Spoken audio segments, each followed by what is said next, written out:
Kasatreskrim dan juga tim yang melaksanakan. Polisi menyebut RNG pelaku penusukan anak PS berusia 12 tahun di Kelurahan Ciberem, Kota Cimahi terancam dikenakan hukuman maksimal hukuman mati atau seumur hidup.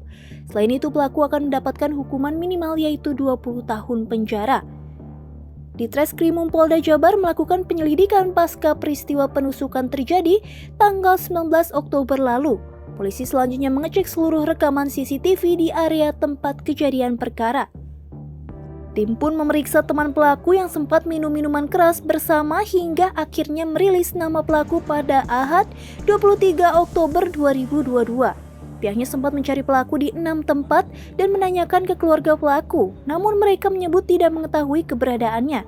Kabid Humas Polda Jabar Kombes Pol Ibrahim Tompo mengapresiasi jajaran Polres Cimahi yang berhasil mengungkap kasus penusukan terhadap bocah 12 tahun dalam waktu 4 hari. Di Jalan Mukodat Tengah, Ciberem, Cimahi Selatan. Adapun modus operandinya, ini pencurian dengan kekerasan yang dilakukan seorang tersangka kepada korbannya, seorang anak yang mengakibatkan matinya seseorang. Jadi modusnya merupakan pencurian. Sama dengan motif, ini merupakan motifnya sama.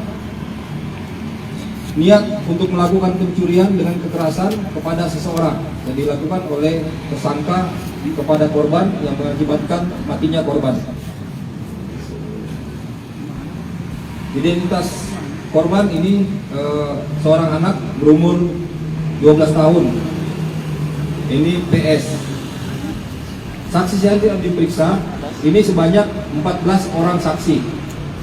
Dan identitas tersangka Rizaldi Nugraha Gumilar alias Ical bin Heri Gumilar, kelahiran tahun 2000.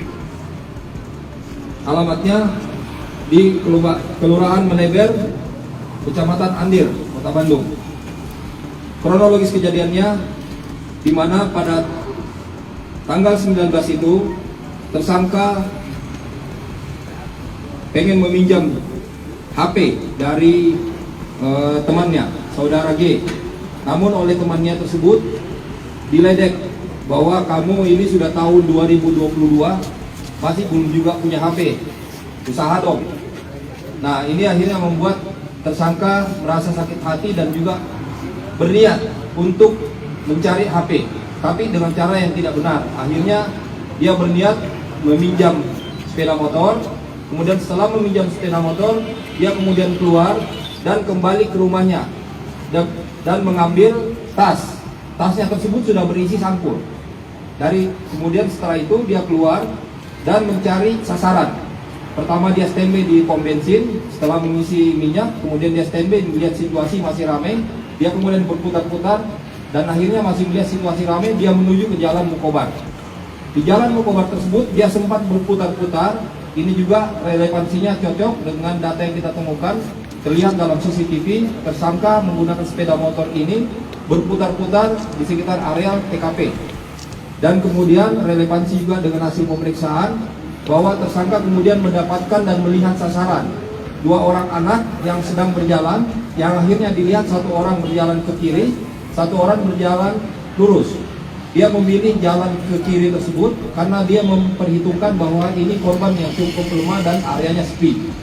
Sehingga kemudian tersangka turun dan mengejar pada korban. Pada saat dikejar tersebut, korban sempat lari. Namun kemudian begitu dekat langsung ditikam oleh tersangka.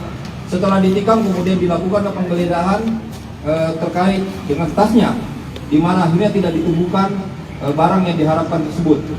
Nah, kemudian dia menggeledah badan juga tidak ditemukan, namun korban akhirnya berteriak.